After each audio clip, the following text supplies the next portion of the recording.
Está lá? Ó primo, tudo bem? É o Vitor. Estou-te a telefonar aqui do Rio de Janeiro. Estou num lugar muito giro, aqui na Casa de Portugal. E eu queria falar com a tia. Leva o telemóvel até ela. Ela não pode falar agora? Não há problema. Então diz que eu telefono 14:45 então, tá bem? A língua é a mesma, português, mas às vezes parece que falamos idiomas diferentes. Basta um dia em Portugal para a gente ficar meio perdido. Vamos lá, Vitor? Vamos lá, tá-se bem. Tá-se bem.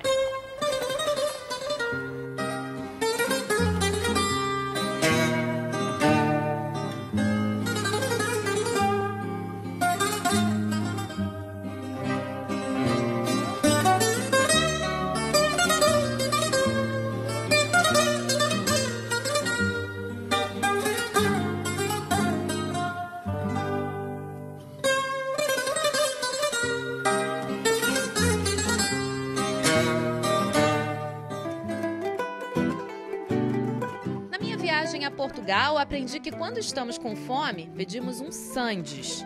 E que na feira, se quisermos um caqui, temos que procurar por Diospiro. Apesar das diferenças, a língua portuguesa é a maior herança que a terrinha nos deixou. Ela começou a ser falada no noroeste da Península Ibérica. É o resultado de uma evolução do latim trazido por colonos romanos no século III a.C., com pouca influência de outros idiomas. O português arcaico se desenvolveu no século V d.C., após a queda do Império Romano e as invasões germânicas. Em 1290, foi decretada a língua oficial do Reino de Portugal pelo rei Dom Dinis I. Bom, já que estamos no Brasil, viemos até o coração de Portugal, aqui no Rio de Janeiro, que é o Consulado Português. Desde já, eu agradeço muito ao cônsul Jaime Leitão por nos receber nesse lugar maravilhoso e também ao cineasta Vitor Lopes, que dirigiu um documentário sobre a língua portuguesa. Tenho certeza de que a nossa conversa vai ser gira. O senhor teve dificuldade, quando chegou aqui no Brasil, de entender o português brasileiro? Não. Nós estávamos habituados às novelas, não é? Ah, sim. A novela passa em Portugal desde 1975. E antes disso, quando eu era novo, era a música brasileira, não é? Toda a gente... Começámos com Roberto Carlos, continuámos pelo Caetano Veloso e por aí diante. Mas o senhor sente que os brasileiros têm dificuldade em entender o senhor? Não têm dificuldade, não percebem nada do que eu digo.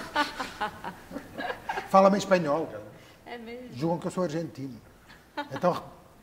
Eu falo numa loja, agora já aprendi a falar mais devagar, aliás estou a falar devagar, espero. E respondem-me em espanhol. É mesmo? Sempre. Porque devem achar que o meu português é o português do argentino ou dos outros sul-americanos que tentam falar português. Deve ser essa a explicação, não sei. Agora o Vitor sabe falar o português do Brasil e o português de Portugal, não é isso, Vitor? O português é o mesmo, a língua é uma só, com as suas variantes. O sotaque é que muda, mas aí por força, né, de ser um imigrante que precisa ter suas tendências camaleônicas, digamos assim, para a gente se adaptar. E, na verdade, eu nasci em Moçambique, né, tenho um grande orgulho, uma grande honra ter nascido em África, tenho nacionalidade portuguesa e moro no Brasil há 40 anos.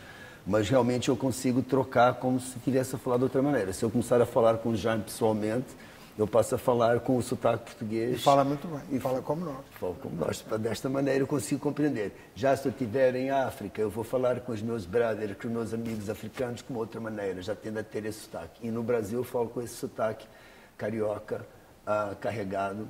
Também pode ser influenciado por um nordestino de vez em quando, mas tem essa habilidade. Mas a língua é a mesma, e o que importa é o que ela tem para expressar e o que ela continua tendo para dizer para tantos povos, né, que a receberam tão bem e a reinventaram tão bem. É fascinante. Agora, lá em Portugal, né, vocês também têm umas diferenças de sotaque, de região para região. Claro. A gente não consegue perceber, mas vocês percebem. Nós percebemos, claro. Dizem que Coimbra é o português mais perfeito. Ah, é? Por quê? Não sei. Dizem, é o que se diz. Deve ser porque lá é a universidade mais antiga, não sei. E depois há o Alentejo, que canta, o Algarve canta, o Norte é mais parecido aqui com o Nordeste, não é? O Nordeste fala muito como o Norte. E depois há as ilhas, não é? Madeira e Açores, que aí é mais complicado. E tem as gírias próprias também. Sim, sim, palavras próprias. Eu vivi em Lisboa e depois vivi no Porto durante 10 anos, fiz lá o meu ensino médio e diziam que eu tinha sotaque de Lisboa, mas eu não tenho sotaque. Eles é que têm sotaque. E há as palavras diferentes, por exemplo, no Porto diz-se boeiro, como aqui. Nós dizemos sarjeta.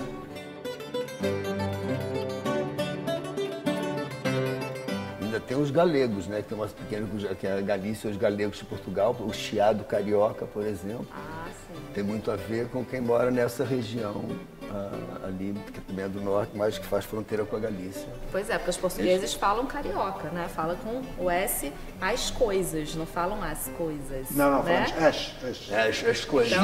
Então, carioca é o que mais se aproxima desse português. É verdade. E realmente, como estava a dizer, o Vítor, nós comemos as vogais. Não é? Portanto, nós dizemos, não é? Exemplo. Não, exemplo. Tudo. Chegar, vocês dizem chegar, nós dizemos chegar. Chegar. Não é? E esticamos as vogais nos finais das palavras. Aqui fala bom. mar, lá mare. Vocês dizem bom dia, nós dizemos bom dia. O meu marido costumava dizer, meu querido marido, ele costumava dizer que parecia que eu assumia uma outra personalidade, que eu incorporava o português de Portugal, assim, de uma maneira tão rápida. Eu passava a falar praticamente igual a todos os portugueses. E aí, quando eu me encaminhava para o aeroporto, eu ficava pensando, meu Deus, e agora, quando chegar no Rio de Janeiro, eu vou continuar falando com esse sotaque? Isso me fazia uma confusão enorme.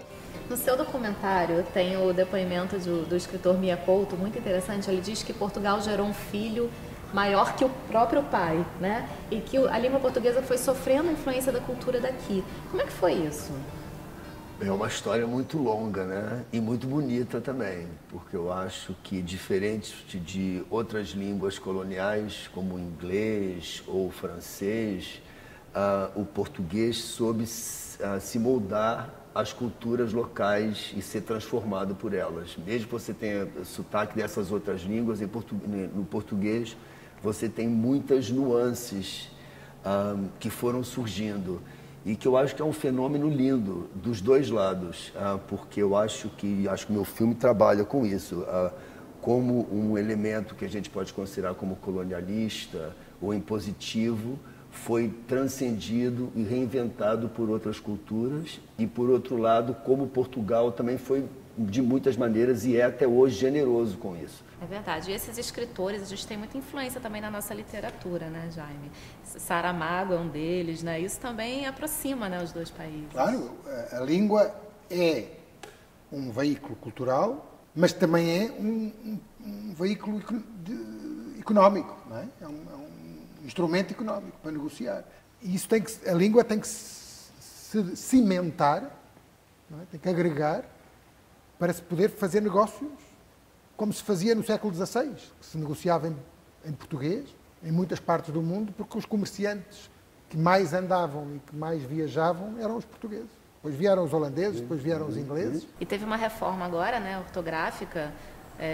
Foi do seu agrado essa reforma? Algumas palavras mudaram, né? Bom, as palavras mudaram e, portanto, escrevo como mando não escrever. Mas tenho algumas dificuldades às vezes. Não sei, por exemplo, os nomes dos meses com letra maiúscula. Não sei porque é que escrevo com letra minúscula agora. E palavras que deixaram de ter hífen. Eu acho que tem uma importância, claro que falando de todas as matizes e toda a diversidade que a língua deve incorporar, é importante ter um padrão. Porque, já disse melhor do que eu, a gente às vezes tem dificuldades com documentos na ONU, porque o espanhol, por exemplo, é padronizado.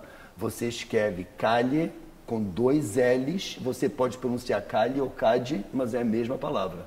Então, eu acho que, por um lado, apesar de ser difícil, eu acho que, possivelmente, nas novas gerações e com os corretores ortográficos da era digital, isso tende a ser padronizado. Isso eu nunca me esqueço que isso é uma coisa que não está no filme, mas quando eu fiz a entrevista com o Saramago no Língua, o Saramago falou assim, Vítor, vou voltar para o sotaque português, durante a minha vida a palavra mãe já mudou de grafia 3 vezes e para mim a mãe sempre foi a mesma.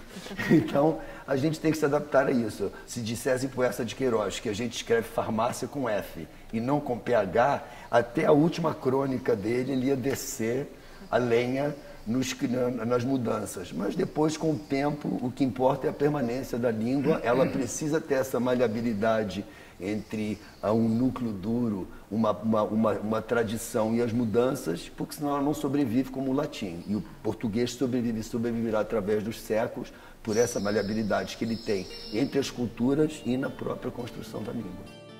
Atualmente, o português é a língua oficial de 10 países: Portugal, Guiné-Bissau, Angola, Cabo Verde, Moçambique, Timor-Leste, São Tomé e Príncipe, Guiné Equatorial, Macau e, claro, Brasil. Já são muitos os países do mundo que falam português. E Fernando Pessoa já dizia, minha pátria é minha língua. Ainda dá para levar isso em consideração se a gente pensar assim? Claro. Eu ouvi uma vez, quando eu estava embaixador em Singapura, uma entrevista do Ramos Horta, um guerrilheiro e depois político timorense, e houve um jornalista que lhe disse: mas porquê é que vocês insistem nessa língua portuguesa e não falam inglês como todo mundo? Ou indonésio? E ele disse: porque português é a nossa diferença. Portanto, a língua, não se tem que falar a língua maioritária, porque senão não há identidade. O que existe é um amor muito grande entre portugueses e brasileiros. Nós hoje temos, graças a Deus, Portugal vive um momento que eu considero quase que um milagre, um momento muito bom. Nós temos muitos brasileiros em Portugal, não é? Vivendo em Portugal. E isso é motivo de muita alegria para nós, porque nós somos uma única pátria. É essa maleabilidade que a língua tem de expressar o pensamento, e aí vem a cultura, vem os livros, vem a música que se toca no Brasil e que é tocada em todo o mundo. Agora, a gente também sofreu uma influência da música lá de Portugal, né, Vitor? Eu acho que tem uma influência grande. A gente, às vezes, claro que tem uma influência africana enorme, mas tem uma questão melódica que tem muito a ver com Portugal, os chorinhos, os bandolins, as violas, e eu sempre digo as escolas de samba, que tem muito a ver com as marchas de Lisboa. Quem conhece as marchas de Lisboa, são marchas conduzidas por carros alegóricos, só que lá durante as festas juninas, que são incríveis, com bairros atrás.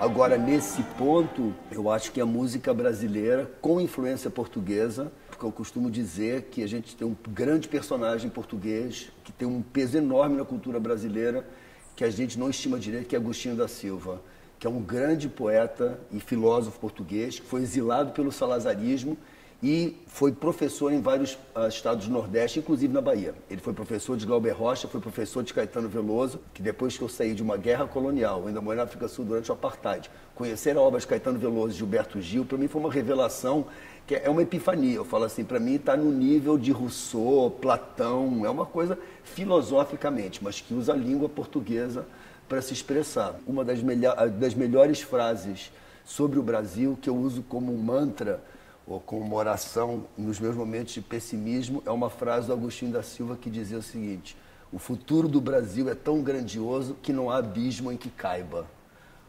Olha que frase incrível, dita por um português sobre o Brasil. E hoje é difícil achar um brasileiro que possa dizer uma coisa tão profunda e tão expressiva sobre a realidade do Brasil. Então, essa troca e essa presença é sempre bem-vinda e tem sempre um peso muito grande.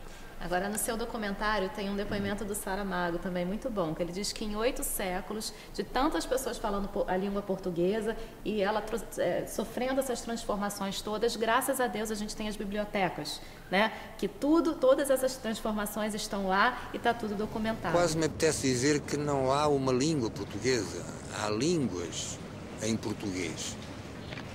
É uma língua que tinha de passar como inevitavelmente teria de passar, claro, por transformações segundo os lugares onde a falam, as culturas, as influências.